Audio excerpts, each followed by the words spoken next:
வல்வெட்டி துறையில் sea view, boating, party hall, luxury rooms, Indian restaurant, village hotel Yathna, northern point.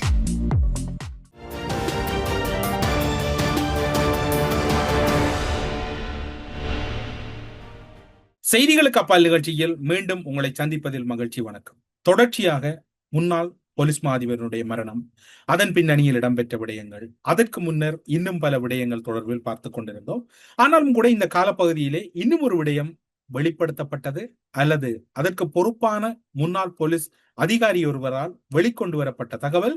இந்த தகவல்கள் முக்கியம் பெற்றதனால் அந்த தகவல்கள் பெரிய அளவிலே முக்கியம் பெறப்படவில்லை என்றுதான் கூற வேண்டும். அந்த வகையில் பார்க்க போனால் முன்னாள் சிரேஷ்ட பிரதி போலீஸ் மா அதிபராக இருந்த பிரியந்த ஏற்கொடி அவர்கள் ஒரு ஊடகம் ஒன்றுக்கு வழங்குகின்ற செவ்வியிலே அவர் ஒரு முக்கியமான விடயத்தை கூறியிருக்கின்றார். எம்மை பொறுத்தவரையில் ஈழ விடுதலை போராட்டம் இன்று இருக்கக்கூடிய பலரால் வெறுக்கப்படுகின்றது, அல்லது பலரும் பல்வேறுபட்ட விமர்சனங்கள் அல்லது பல்வேறுபட்ட ஆலோசனைகள், அவ்வாறு தேசிய தலைவர் செயற்பட்டிருக்கலாம், இவ்வாறு செயற்பட்டிருக்கலாம், இவ்வாறு செய்தது பிழை, அவ்வாறு செய்திருந்தால் ஒருவேளை இன்று தமிழீழம் கிடைத்திருக்கும் என்று அன்று அவரின் கீழ் இருந்தவர்கள் அல்லது அன்று அவர் பார்க்க வளர்ந்த பலர் ஆலோசனைகளை கூறுவதையும் பார்த்திருப்போம், அல்லது இப்போதும் கேட்டுக்கொண்டிருப்போம்.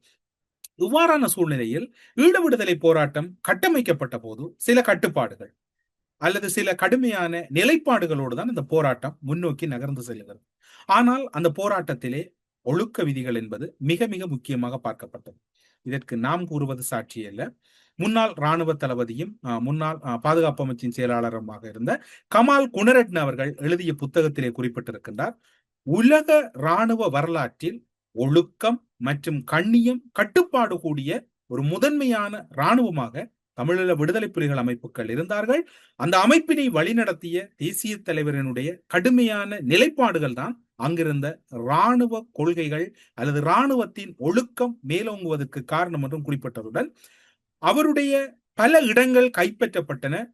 அவருடைய புகைப்படங்களில் பிழையான புகைப்படங்கள் அல்லது மது அருந்தியது போன்ற புகைப்படங்கள், இன்னும் பல மக்களால் பார்க்கப்பட முடியாத இரகசிய புகைப்படங்கள் எதுவும் இருக்குமா என்று தேடி சென்ற போது அவர்கள் கைப்பற்றப்பட்ட இடங்களில் மது போத்தல்களோ அல்லது புகைப்பிடிக்கக்கூடிய கருவிகளோ எதுவுமே இல்லாத ஒரு சூழ்நிலையில் புகைப்படங்கள் மட்டும்தான் கிடைக்கக்கூடியதாக இருந்ததாக அவர் தன்னுடைய புத்தகத்திலே எழுதியிருந்தார். பின்னிட்ட நாட்களில் அந்த கருத்துக்களை அவர் வெளிப்படுத்தினாலும் அதற்கு எதிர்கருத்துக்களை கூட தென்னிலங்கையில் இருக்கக்கூடிய எந்த ஒரு கடும் போக்காளரும் முன்வைக்கவில்லை.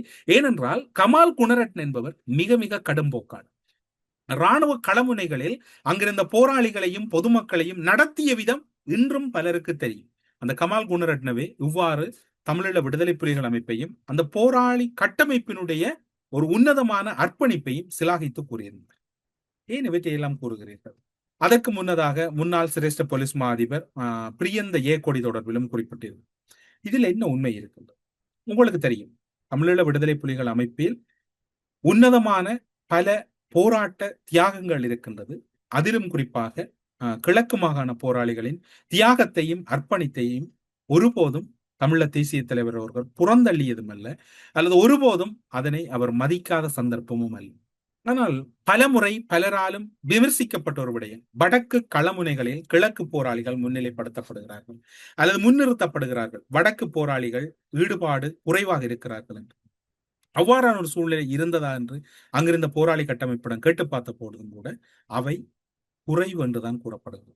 போராளிகள் என்று வருகின்ற போது சண்டைகள் அல்லது பலம் வாய்ந்த களமுனைகள் வருகின்ற போது அந்த களமுனைகளில் திறமையான போராளிகள் அனுப்பி வைக்கப்படுவதும் திறமையான படையணிகள் அனுப்பி வைக்கப்படுவதும் கூடுதலான போராட்ட களமுனைகளுக்கு கருணா தலைமையிலான படையணிகள் அனுப்பி வைக்கப்படுவதனால் கிழக்கு போராளிகள் சென்றிருக்கின்ற ஒரு நிலைப்பாடு அங்கு தவிர்க்க முடியாமல் இருந்திருக்கின்றது. அதற்காக கிழக்கு போராளிகளை முன்னரங்க பகுதிகளுக்கு அனுப்பவில்லை. களமுனைகளில் இறுக்கமடைகின்ற போது அல்லது எதிரியை திசை திருப்ப வேண்டிய ஒரு இக்கட்டான சூழ்நிலையில் கிழக்கு போராளிகளுடைய அந்த யுத்த உபாயம் அல்லது களமுனையை கையாளுகின்ற விதம் என்பது அங்கு ஒரு விசித்திரமாக இருக்கும் அல்லது ஒரு பெரும் வியப்பாக இருக்கக்கூடிய சூழ்நிலையில் தான் கிழக்கு போராளிகள் அங்கு சென்று பல களமுனைகளை திறந்திருக்கிறார்கள், பல களமுனைகளை மீட்டிருக்கிறார்கள் என்று விடுதலை புலிகளின் மூத்த உறுப்பினராக இருந்த காவன்னாவையண்ணா பாலகுமாரன் அவர்களும் விடுதலை புலிகள் ஏட்டில் இந்த பிரதேசவாதம் மேலெழுந்த போதும் பல கட்டுரைகளை எழுதியிருக்கின்றார். பலரும் படித்திருப்பீர்கள். இந்த விடயம் பலருக்கும் அறியக்கூடியதாக இருக்கு. இதற்கு பின்னரும் நீங்கள் இதில் சில பின்னூட்டம் எழுதுவீர்கள், அது உங்களது உரிமை. ஏனென்று சொன்னால் நடந்தவற்றை நாங்கள் திரிவுபடுத்தி கூறக்கூடாது. சரி, அங்குதான் எங்களுக்கு சரியான அங்கீகாரம் இல்லை. கருணா கூறுவது போன்றோ போராளிகளை மதிக்கவில்லை, போராளிகளை அங்கு கேட்கிறார்கள், வடக்கு சண்டைக்குத்தான் போராளிகளை கேட்கிறார்கள், என்னை வரும்போது 5000 போராளிகளை அழைத்து கொண்டு வர சொன்னார்கள் என்கின்ற கருத்தெல்லாம் முன்வைக்கப்படுகிறது. அதனால் தான் நான் பிரிந்தேன், என்னால் முடியவில்லை என்று கருணா கூறினார். அவர் கூறியதுதான் சரி. வடமாகாணத்தால் தொடர்ச்சியாக வஞ்சிக்கப்பட்டோம், இனி நாங்கள் வடக்கோடு இணைந்திருக்க முடியாது, நாங்கள் தனியாக பிரிந்து போவோம் என்று கருணாவின் முடிவின் பின்னால் அன்று உணர்ச்சி வசப்பட்டு பலரும் ஆதரித்திருந்ததையும் யாரும் மறக்க முடியாது. சரி, அப்படி இருக்கின்ற போது முன்னாள் சிரேஷ்ட போலீஸ் மா அதிபர் பிரியந்த ஜெயக்கொடி என்ன கூறினார் என்று பார்த்தால், அவர் கூறுகின்றார், எனக்கு நினைவிருக்கின்ற வகையில் 2013ஆம் ஆண்டாக இருக்க வேண்டும் அல்லது 2014ஆம் ஆண்டாக இருக்க வேண்டும், நான் போலீஸ் விளையாட்டு பிரிவின் பணிப்பாளராக இருந்த போது விநாயகமூர்த்தி முரளிதரன் அல்லது கருணா அப்போது பிரதி அமைச்சராக இருந்தார். அன்று பாருங்கள், அன்று எப்படி அந்த தென்னிலங்கை கையாண்டது என்று. பிரிந்து சென்ற கருணாவை ஒரு அமைச்சரவை அந்தஸ்துள்ள அமைச்சராக கூட வைத்திருக்கவில்லை, ஒரு பிரதி அமைச்சராகத்தான் இறுதி வரை வைத்திருந்து அதன் பின்னர் வெளியே அனுப்பினார்.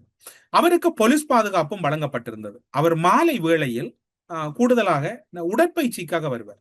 உடற்பயிற்சிக்கு வருகின்ற போது சில விடயங்களை நாங்கள் தவித்து விட்டு வர வேண்டும். ஆனால் உடற்பயிற்சிக்கு வருகின்ற போது அவர் ஒரு அழகான பெண்ணை அழைத்து வருவார். அந்த பெண் இல்லாமல் அவர் ஒருபோதும் உடற்பயிற்சியில் ஈடுபட்டது அன்று கூறுகின்றார் சீனியர் டிஐஜி பிரியந்த ஜெயக்கொடி அவர்கள். ஏன் பெண்ணை அழைத்து வந்தார்? இதுதான் அங்கு விவகாரம் மாறுகின்றது. குறிப்பாக சொல்லப்போனால் புலிகள் அமைப்பிலே இருக்கக்கூடிய பெண்கள் விவகாரம் அல்லது அங்கிருந்த ஒழுக்க விதிகளின்படி பெண்கள் விடயத்திலே தலைமை மிகவும் கட்டுக்கோப்பாக இருந்தது அல்லது கட்டுப்பாடுகள் அதிகரித்திருந்தது. இந்த சூழ்நிலையில் தான் அங்கு ஒரு திரிப்பு வருகின்றது. இந்த திரிப்பின் விளைவாகத்தான் இந்த விபரீதம் இடம்பெற்றதாகத்தான் கூறப்படுகிறது. எனவே எது எப்படி இருக்கிறதோ தெரியாது. கருணா ஏன் 2013 அல்லது 14ஆம் ஆண்டில் உடற்பயிற்சிக்கு செல்லுகின்ற போது அழைத்து சென்றார் பெண்ணை என்று கேட்கப்படுகிறது. கருணாவை பொறுத்தவரையில் அந்த போராட்ட கட்டமைப்பில் இருந்து பிரிந்ததற்கு பிரதான காரணம் கிழக்கு மீட்பும் அல்ல, மண் மீட்பும் அல்ல, வாயில் வார்த்தைகள் மிக மோசமாக வருகிறது. ஆனால் இது பொது தளம் என்பதனால் சில வார்த்தைகளை தவித்து கொண்டு செல்ல வேண்டிய ஒரு கடப்பாடு இருக்கின்றது. உண்மையில் மண் மீட்புக்காக அவர் வரவில்லை, அவர் பெண் மீட்புக்காகத்தான் வந்தார். தன்னுடைய தனிப்பட்ட வாழ்க்கையில் இருந்த பெண் விவகாரங்களின் கிசுகிசுப்புகளை தனித்துக் கொள்வதற்காகத்தான் அன்று வந்தார் என்றுதான் இப்போது கூறப்படுகிறது. இருபுறமும் போலீஸ் பாதுகாப்போடு தான் அவர் பவனி வருவார் அல்லது உடற்பயிற்சியில் ஈடுபடுவார். அந்த மைதானத்தின் விசேட திறமைகளை நாம் அறிந்த காலங்களில் வெளிப்படுத்திய ஒரு தடகள வீரராகவும் இருந்த ஒரு முக்கியமான போலீஸ் அத்தியட்சகர் தான் நமக்கு ஞாபகம் வருவார். ஏஎஸ்பியாக இருந்தவர். 1990ஆம் ஆண்டு காலப்பகுதியில் புலிகள் அமைப்பின் அறிவிப்பின் பேரில் கிழக்கில் கைப்பற்றப்பட்ட போலீஸ் நிலையங்களில் உள்ள போலீசாரை சரணடையுமாறு கூறினார்கள். ஆனால் அப்போது சரணடைய முடியாது என்று கூறியவர் குறித்த ஏஎஸ்பியாக இருந்தவர். அந்த ஏஎஸ்பி அவர் சார்பாக நாம் இன்னும் போலீஸ் விளையாட்டு விழாக்களில் பல பேர்களிலே நாங்கள் விழாக்களை நடத்தி வருகிறோம். அவர் கண்டி புனித அந்தோனியார் கல்லூரியில் உருவாக்கிய ஒரு திறமையான தடகள வீரர் விநாயகமூர்த்தி முரளிதரன் அல்லது கருணா போலீஸ் மைதானத்தில் குறித்த பெண்ணுடன் நடைபயிற்சி செய்யும் போது அங்கு இருந்த மற்றொரு அதிகாரி என் அருகில் வந்து இவ்வாறு கூறினார், அன்று இவர் எங்களுக்கு செய்ததற்காக இன்று நாங்கள் இவருக்கு போலீஸ் பாதுகாப்பு வழங்குகிறோம் என்று.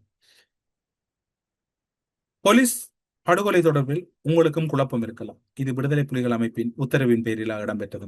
கிழக்கில் நிராயுதபாணிகளாக இருந்த 674 போலீசாரை கொலை செய்வதற்கு தலைமைத்துவம் வழங்கிய போதே குறித்த வீரரும் அதில் உள்ளடங்குகிறார். அந்த போலீஸ் வீரர் உள்ளடங்குகிறார். குறித்த அவரும் கருணாவால் படுகொலை செய்யப்பட்டதாகத்தான் கூறப்படுகிறது. மைதானத்திலே தெரியும் போது எனக்குள் பாரியதொரு ஆக்ரோஷம் ஏற்படும், இவருக்கா நாங்கள் பாதுகாப்பு வழங்குகிறோம் என்று. இப்போது நீங்கள் கேட்பது புரிகிறது. என் புலிகள் அமைப்பில் இருந்த போது செய்தால் அது புலிகள் அமைப்பு தானே பொருந்தும் அல்லது அவர்களுக்கு தானே இது உடந்து என்று. ஆனால் அதன் பின்னர் இந்த போலீசாருடைய படுகொலை தொடர்பில் கருணா எந்த ஒரு முன் அனுமதியோ அல்லது எந்த ஒரு அறிவுறுத்தலும் இல்லாமல் தன்னிச்சையாக செய்து கொண்டதாகவும் அதன் பின்னர் கருணா விசாரணைகளுக்கு உட்படுத்தப்பட்டதாகவும் விசாரணைகளின் பின்னர் கருணா சில இடங்களிலே தண்டிக்கப்பட்டதாகவும் கூறப்படுகிறது. தண்டிக்கப்பட்டதென்றால் தலைமையால் சில கடுமையான உத்தரவுகள் பிறப்பிக்கப்பட்டதாகவும் கூறப்படுகிறது.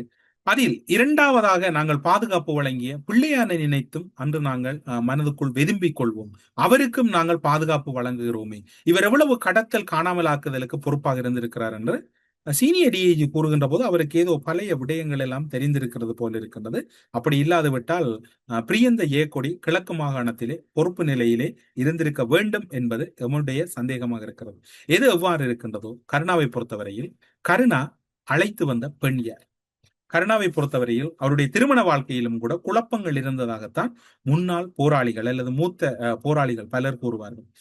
அவருடைய முதல் மனைவியும் கூட அவர் ஏமாற்றி விட்டு செல்ல முற்பட்ட போதுதான் திருமணம் இடம்பெறுகிறது. அதன் பின்னர் 2013-14 ஆண்டு காலப்பகுதியிலே சிங்கள பெண் ஒருவரோடு இருந்ததாக பிரியந்த ஏகொடி கூறுகிறார். அதன் பின்னர் இப்போது அவர் 3வது ஒரு திருமணம் முடித்து அவருக்கு 2 குழந்தைகளும் இருக்கின்றனர். இப்படிப்பட்டவர்கள் எல்லாம் மண் மீட்பு பற்றி பேசலாமா அல்லது கிழக்கு மீட்பு பற்றி பேசலாமா, தமிழருடைய உரிமை பற்றி பேசலாம்? ஒரு திருமணத்தோடு தன்னுடைய குழந்தைகளை வைத்துக் கொண்டு அடுத்த தலைமுறைக்கு நல்ல விடயங்களை கற்றுக் கொடுக்க முடியாத கருணா போன்றவர்கள் இந்த சமூகத்திலே எப்படி ஒரு அந்தஸ்தோடு வாழ முடியும்? ஆனால் எம்மிடம் இருக்கக்கூடிய ஒரு சிலரிடம் இருக்கக்கூடிய மனநிலை இன்றும் பிரதேசவாதம், அல்லது இந்த பிரதேசவாதத்தை எப்படி நாங்கள் கருவறுப்பது என்று தெரியாமல் பலரும் திணறிக் கொண்டிருக்கும். இன்றும் சிலர் கூறுவது, குறிப்பாக சொல்ல போனால் தமிழரசு கட்சி விவகாரங்களுக்குள்ளும் இவை பேசப்படும். கிழக்கில் இருக்கக்கூடிய யாரையும் வடக்கில் இருக்கக்கூடியவர்கள் அனுமதிக்க மாட்டார்கள். சம்பந்தம் இல்லாத விடயங்கள் எல்லாம் பேசப்படும். அது அவர்களுடைய தனிப்பட்ட நிகழ்ச்சி நிரல். ஆனால் அந்த மக்களுக்கும் அந்த வடக்கு கிழக்கு மாகாணத்திலே வாழக்கூடியவர்களுக்கும் எந்த விதமான தொடர்பும் இல்லை. என்ற தமிழரசு கட்சி என்று எடுத்துக்கொண்டால் அதுவும் இப்போது கருணாவை ஒன்றுதான் இருக்கின்றது. அதில் இருக்கக்கூடிய பலர் கருணாவாகவே மாறிவிட்டார்கள். 2009 ஆண்டு அல்லது 2010 ஆண்டு அரசியலுக்குள் மஹிந்தவால் அழைத்து வரப்பட்டவர்கள், அதன் பின்னர் சம்பந்தனால் அழைத்து வரப்பட்ட பலர் என்று கருணாவின் உருவத்தில் இருக்கின்றார். எனவே அவர்கள் கருணா போன்றுதான் செயற்படுவார்கள். அங்கு நாங்கள் ஒரு நடுநிலையான ஒரு ஆட்சியை எதிர்பார்க்க முடியாது. இது இவ்வாறு இருக்கின்ற சூழ்நிலைகள். அப்படி என்றால் நீங்கள் கேட்பது புரிகிறது, கருணாவினுடைய நிலைப்பாடு என்ன? அதனை கருணா தான் தெளிவுபடுத்த வேண்டும். நிலாவினி விவகாரம் கிழக்கு மாகாணத்திலே கருணா பிளவுபட்ட போது பிளவிலே மிகவும் முக்கியமாக அடுக்கப்பட்ட பல காரணிகளுள் ஒன்று பெண்கள் விவகாரம். பல பெண்களோடு இவர் தகாத முறையில் நடந்து கொண்டார் என்றுதான் கூறப்பட்டது. போராளிகள் கட்டமைப்பால் கூட கூறப்பட்டது. நிலாவினி கருணாவோடு இருந்தவர், புலிகள் அமைப்பிலே முக்கிய போராளியாக முக்கிய பொறுப்பாளராக இருந்தவர். நிலாவினி கருணாவால் பயன்படுத்தப்பட்ட பின்னர், தூக்கி எறியப்பட்ட பின்னர் அவர் நடந்தவற்றை வன்னிக்கு சென்று கூறுகின்றார். அதனை தெளிவுபடுத்துகின்றார். அல்லது என்ன இடம்பெற்றது? புலிகள் அமைப்பின் மகளிர் அரசியல் துறை பொறுப்பாளராக இருந்த தமிழினி அவர்கள் கூறுகின்றார். அந்த காணொளியை நாங்கள் 19/7/2025 ஆண்டு பிரசுரித்திருந்தோம். மீண்டும் உங்களுக்காக பிரசுரிக்கின்றோம். அவர் கூறுகின்றார், நிலாவினியை கூட கருணா பயன்படுத்தி விட்டு தூக்கி எறிந்து நம்முடைய போராளி கட்டமைப்பில் இருந்தவர் தான். ஒருபடியான ஒரு மனநிலை இருந்தபோதுதான் அவர் வெளியேற்றப்படுகிறார் என்கின்ற ஒரு முக்கியமான கருத்தை முன்வைக்கின்றார் தமிழீழ அரசியல் துறையினுடைய மகளிர் பொறுப்பாளர் தமிழினி அவர். தமிழீழ விடுதலை புலிகள் அமைப்பின் மகளிர் அரசியல் துறை பொறுப்பாளராக தமிழினி அவர்கள் நிலாவினியினுடைய வரவு தொடர்பிலும் கருணாவினுடைய செயற்பாடு தொடர்பிலும் ஒரு கருத்தை பதிவு செய்கிறார். கருணா ஒரு தளபதியாக இருக்கும் பொழுது அவர் இந்த குற்றச்சாட்டுக்குள்ளாக இல்லை. கருணா இன்றைக்கு ஒரு துரோகி. கருணாவுடைய ஒழுக்க பண்புகளை பற்றி நாங்கள் கதைக்கிறோம். நான் விடுதலை புலிகள் இயக்கத்தினுடைய நிலப்பாடத்தை நான் சொல்லிக் கொண்டிருக்கேன். இந்த கருணா என்று சொல்லப்படுறவர் எங்களுடைய இயக்கத்தில் ஒரு முக்கியமான தளபதி நிலையில் இருந்தவர். கருணாவுடைய ஒரு கட்டளைக்கு கீழே நாங்கள் கூட சண்டக்களங்களில் நின்றுருக்கிறோம். அந்த நேரத்தில் கருணா உண்மையிலே ஒரு விடுதலை புலி தளபதிக்குரிய பண்புகளோடு தான் நடந்து கொண்டார். ஆனால் கருணா ஒரு துரோகத்தனத்துக்குள்ளே உள்வாங்கப்பட்ட பொழுது அவர் விடுதலை, அந்த கணம் என்றைக்கு அவற்றை மனதில் ஒரு துரோகம் உழைவிட்டதோ அந்த கணமே ஒரு விடுதலை புலிக்குரிய அந்த கம்பீரமான பண்புகளை அவர் இழந்து போறார். கருணாவோடு சென்ற நிலாவினி போன்றவர்களின் நிலை என்று என்ன? நிலாவினி கருணாவுடன் சென்று மீண்டும் எங்களிடம் சேர்ந்திருக்கின்றார். கருணாவின் முதல் மனைவிக்கு பொண்டுகள் சேனையில் பல ஏக்கர் கணக்கில் இருக்கின்றது. மக்களின் காணிகளையும் அவர்கள் அடாத்தாக பிடித்திருக்கின்றார்கள். அவற்றை மீட்டு தருவதற்கு நீங்கள் முயற்சி எடுக்க வேண்டும் என்று கடந்த வருடம் 4ஆம் மாதம் 4ஆம் தேதி 2025 ஆண்டு மட்டக்களப்பு மாவட்ட இலங்கை தமிழரசு கட்சியின் நாடாளுமன்ற உறுப்பினர் ஞானமுத்து ஸ்ரீநேசன் அவர்களிடம் அந்த பகுதி மக்கள் கோரிக்கை முன்வைக்கின்றார்கள். இன்று வரைக்கும் அது இழுபறியாகவே இருந்து கொண்டிருக்கின்றது. பொண்டுகள் சேனையில் கூட கருணாவுக்கான பெரியதொரு அங்கிருக்கக்கூடிய தோட்டம் ஒன்று இருப்பதாக கூறப்படுகிறது. அதில் தங்களுடைய காணி இருக்கிறது, எங்களுடைய காணியை மீட்டு தருவதற்கு முயற்சி செய்யுங்கள் என்று பொதுமக்களுடைய கோரிக்கை இப்போது இருக்கக்கூடிய என்பிபி அரசிலும் நிறைவேற்றப்படாமல் இருக்கின்றது. இது விடயத்திலும் என்ன இடம்பெறும் என்று இன்று வரைக்கும் தெரியாமல் இருக்கு. கருணாவை பொறுத்தவரையில் அவர் இன்று மிக செல்வ செழிப்போடு வாழக்கூடிய ஒரு போராளி அல்லது முன்னாள் விடுதலை புலிகள் அமைப்பினுடைய ஒரு தளபதி.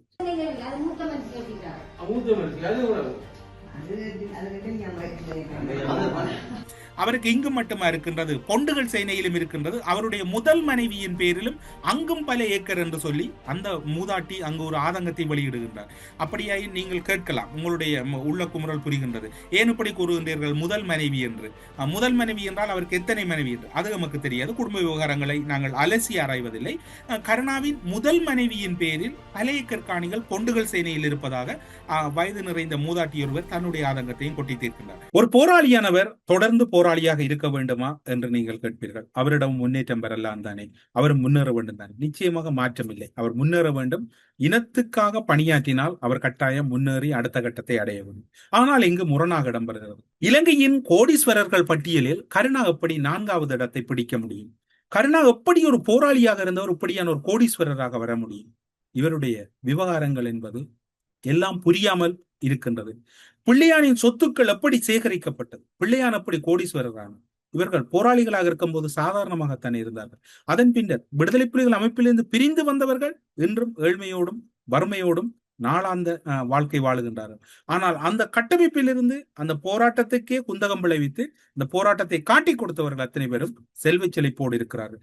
இது எப்படி சாத்தியமானது? இது எல்லாம் எப்படி நடைமுறை சாத்தியம்? இது தொடர்பில் அரசு நடவடிக்கை எடுக்குமா?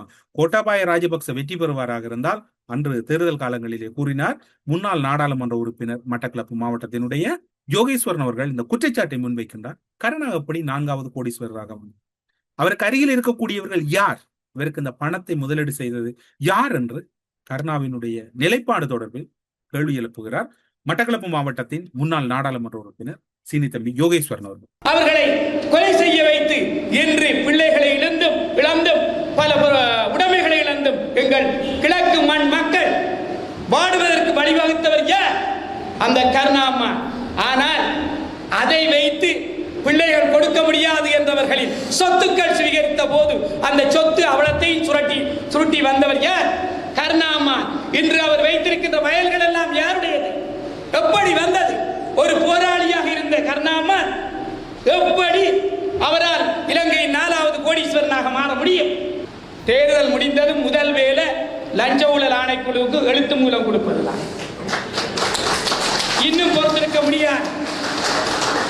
என்று பிள்ளையானுக்கு இருக்கிற சொத்துக்கள், அவர் ஒரு போராளியாக இருந்தவர், அவருக்கு எவ்வாறு அந்த சொத்துக்கள் வந்தது? இது மட்டுமில்லாது கருணா தொடர்பில் இன்னும் பல முக்கியமான விடயங்கள் பேசப்பட வேண்டியது. இது இப்போது தேவைதான? உங்களுக்கு எவ்வளவு விடயங்கள் இருக்கிறது பேசுவதற்கு? கருணாவை பற்றி பேசுகிறீர்களே என்று மட்டக்களப்பில் கருணா போன்றும் பல துரோகிகள் என்று தமிழ் தேசிய போர்வைகளுக்குள் போத்திக் கொண்டிருக்கின்றார்கள். மஹிந்தவுக்கு வலமும் இடமுமாக இருந்தவர்கள் அல்லது மஹிந்தவுக்கு சாமரம் பேசியவர்கள் இன அழிப்பு இடம்பெறுகின்ற போது மஹிந்தவின் பிள்ளைகளோடு கூடி குழாவி கும்மாளம் அடித்தவர்கள் எல்லாம் இன்று தமிழ் தேசியம் பேசிக்கொண்டு தமிழர்களுக்கே பாடம் எடுக்கின்ற ஒரு அயோக்கியத்தனம் மட்டக்களப்பிலே இடம்பெறுகிறது. இந்த கேவலங்கள் எப்போது நிறுத்தப் போகின்றது? கருணா ஒரு கருணா அல்ல. கருணாவின் பிளவின் பின்னர் கருணாவின் பெயர் பிள்ளைகளுக்கு வைக்கப்படவில்லை. அது துரதிருஷ்டவசம். அந்த பெயர் யாருக்கும் வரக்கூடாது என்பதில் மக்கள் கவனமாக இருக்கிறார்கள். ஆனால் கருணாவை போன்ற பல ஜந்துக்கள் தமிழ் சமூகத்திலே உருவாகிவிட்டது. தமிழ் தேசியம் பேசிக் கொண்டிருக்கக்கூடிய மட்டக்களப்பில் இருக்கக்கூடிய இடங்களில் கூட பல அயோக்கியர்கள் என்று உருவெடுத்திருக்கின்றார்கள். தமிழ் தேசியம் பேசக்கூடியவர்களை இன்று பின்தள்ளி அவர்கள் முன்னெழுகின்ற நிலைமைகள் எல்லாம் இருக்கின்றன. அவர்களையும் உங்களுக்கு தெரியும். இந்த நிலைமை எப்போது மாறப்போகின்றது? கருணா ஒட்டுமொத்த தமிழர்களின் ரத்தம் குடித்து இன்று சுகபோகமாக வாழ்கிறோம். கிழக்கு மீட்க வந்த கருணா அல்லது கிழக்கை மீட்பேன் என்று மஹிந்தவோடு சேர்ந்த கருணா சுமார் 10 வருடங்கள் மஹிந்த ராஜபக்சவின் ஆட்சியிலே பிரதி அமைச்சராகவும் மிக பொறுப்பான அமைச்சராகவும் மிக பொறுப்பு பலம் மிக்கவராகவும் இருந்தார். எந்த அபிவிருத்தியை கிழக்கில் செய்தார் அல்லது எந்த அபிவிருத்தியை அவர் முன்னோக்கி நகர்த்தினார் என்றால் ஒன்றுக்கும் பதில். எனவே இதை தொடர்ச்சியாக பேச வேண்டுமென்றால் பிரியந்த ஏகோடி கூறிய கருத்தினால் தான் இந்த கருத்து என்று விவாதிக்கப்பட வேண்டியிருக்கின்றது. எனவே இந்த விடயம் தொடர்பில் உங்களுடைய நிலைப்பாடுகள் அல்லது நீங்கள் என்ன புரிந்திருக்கின்றீர்கள்?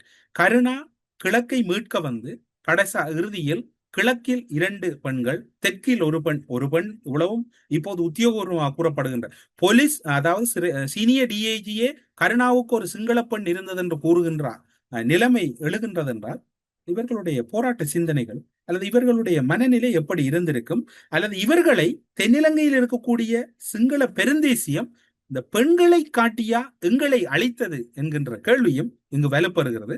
அதற்கு சீனியர் டிஐஜியினுடைய வாய்மூல அறிக்கை மிக திட்ட தெளிவாக இருக்கின்றது. எனவே இவர்களுக்கு அல்லது இவருக்கு இந்த பெண்களை அல்லது பெண்களோடு இருந்த தொடர்புகள் தொடர்பில் அவரிடம் கேள்வி கேட்க முடியாது. இறுதியாக அது அவருடைய தனிப்பட்ட விடயம் என்று எல்லோரும் முடித்து விடுவார்கள். ஆனால் தமிழ் இனமாக இந்த கேள்வியை பொறுப்பாக கேட்க வேண்டியிருக்கின்றது. கருணா பிரிந்தது சரி, பிரதேசவாதம் கூறியது சரி, வடக்கால் புறக்கணிப்பது உண்மை என்றெல்லாம் வியாக்கியானம் கூறியவர்கள் கருணா பிரிந்த பின்னர் பெண்களை தேடினாரா, மண்ணின் அபிவிருத்தியை தேடினாரா என்கின்ற கேள்விக்கு யாரிடம் பதில் இருக்கின்றது? கிழக்கும் வடக்கும் எப்போதும் இரண்டு கண்கள், தமிழர்களுடைய இரண்டு கண்கள். அவை ஒன்றை ஒன்று பிரிவது என்பது ஒரு கண்ணை இழப்பதற்கு சமன். கருணா போன்றவர்கள் தங்களுடைய சுயநலனுக்காக, தங்களுடைய சுயத்துக்காக மண்ணை விற்று பெண்ணை வாங்கினார்கள். நாங்கள் எங்களுடைய பெண்ணை காப்பாற்ற, மண்ணை காப்பாற்ற இன்றும் முடிந்தவரை நாங்கள் எங்களால் இயன்ற போராட்ட களமுனைகளில் எழுத்துருவிலாக இருக்கலாம் அல்லது கருத்துருவிலாக இருக்கலாம் தொடர்ந்து போராடி கொண்டிருக்கிறோம் என்கின்ற கருத்தை கூறி செய்திகளுக்கு அப்பால் நிகழ்ச்சியிலிருந்து விடைபெற்றுக் கொள்கிறோம். நன்றி. வல்வெட்டி துறையில் sea view, boating, party hall, luxury rooms, Indian restaurant, village hotel Yathna, northern point.